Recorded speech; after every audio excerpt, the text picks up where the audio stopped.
Hola Brazil, my name's Al. My name's Felix. And we're from the band Hot Chip, and you're listening to Oitenta Novi. Hope you enjoy it. Estou aqui com o Al Doyle e o Felix do Hot Chip, atração do Popload Festival 2019, promoção da 89 Rádio Rock. How are you guys? Welcome back to Brazil. Thanks, good to be back. Yeah, happy to be here. How are you? Yeah, very well, thank you. Yeah, happy to be back.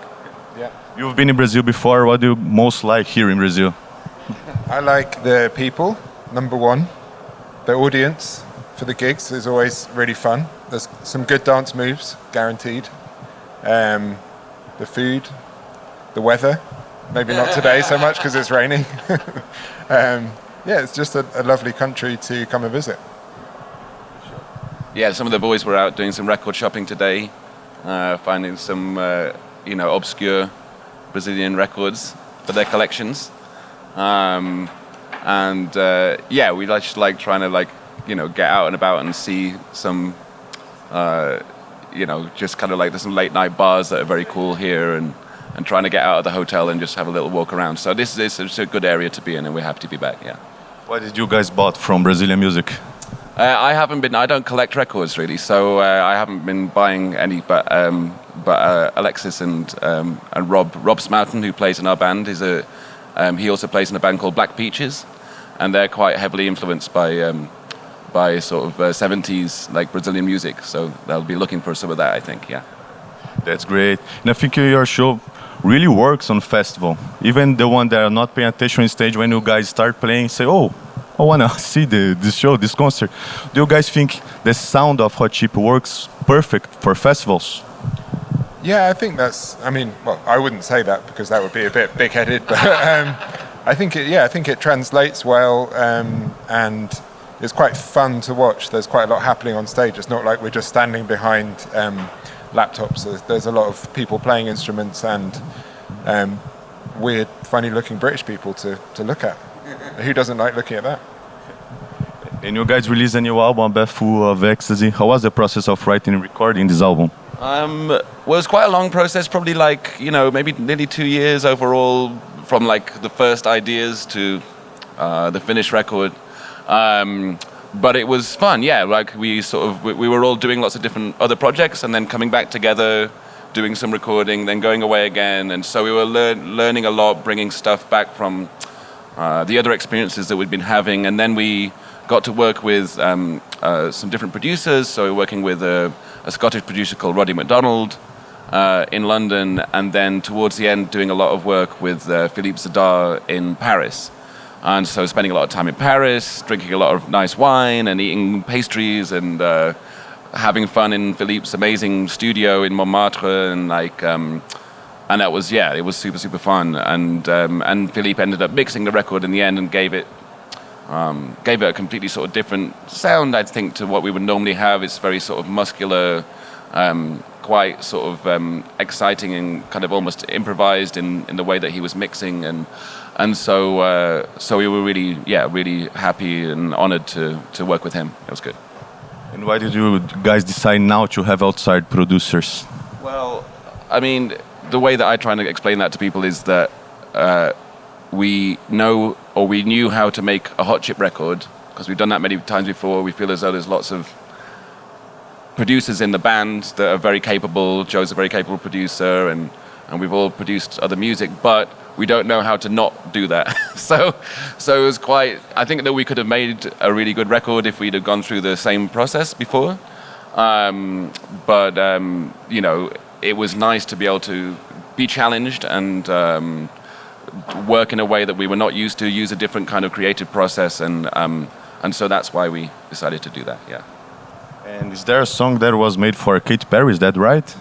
Yes, the song Spell was originally written for Katy Perry, but she decided not to use it because I don't actually know why, but I'm glad that she didn't because I think it's really good. I think our version of it is good, and we kind of took it in a different direction when we were making the album.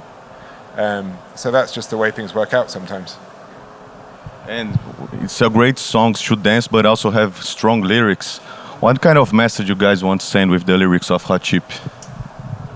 Peace and love. And reject bad politics and people. Yeah, no, I don't know. They're mostly kind of love songs or songs about relationships. I think that's kind of the essence of what most Hot Chip songs are about. On a kind of spectrum of from being quite silly to quite serious. Yeah. And I think there's always like, a sort of touch of sadness and sort of self-reflection and melancholia to it, even though they can be quite upbeat songs. They've always got like this sort of slight edge to them, which means that it's not all just like kind of hands in the air stuff. Like, we quite like older kind of, almost like 70s kind of songs that are very uplifting, but have this kind of sort of slight, sort of edge of melancholy to them, like Don't Leave Me This Way or something like that, which is like some really famous upbeat song, but then when you actually look at what they're trying to say, it's like a heartbreak song, So those kind of things like loom large in our mind when we're playing something. It's got to have a little bit of conflict between the lyrics and the musical content, And 20 years next year, right? It's hard to say exactly because Alexis and Joe started working together probably when they were like 15, so that's actually 24 years ago. But yeah, in the current incarnation, really, we started seriously in about 2002 or 3, yeah. So yeah, I mean something around 20 years, yeah, 15 to 20. Yeah. And why do you guys attribute the band longevity? Well, my advice to bands that want to carry on for a long time is don't break up. I mean, that's the only thing to say. I mean, there isn't really a kind of like magic formula for that. We function quite like a family, or as like a set of brothers, in the sense that you don't always agree with your brother, but you still always love your brother. So that way, you can get through most of what life throws at you. So yeah, we'll see. It seems to be working pretty great now. It's amazing to be able to come back to a country like Brazil after like 10 years since the first time that we came here, and so we feel very honored and very kind of like just humbled by the fact that we can still travel around the world and have people come and want to listen to our music. So it's good to be here, yeah. And last question, what did rock and roll teach you guys all these years on the road making records? Sign up for frequent flyer miles early on, because they will build up over the years. That would be my advice. And you, what's your lesson? It's very good. I mean, I don't know. I think that the thing that it's taught me is to like be nice to everyone you meet, because you don't know. Exactly, you're going to see them on the way down. You don't know when you're going to see someone again. People hold a grudge, and we've been very lucky that for the most part we've been going through and just try to be kind, and that's kind of stood us in good stead, because we tend to get welcomed back to places that we go to. So that would be my thing that I've learned. Thank you so much, guys. Have a great time here in Brazil again. Thank you. Thank you. 89 na Rádio Rock.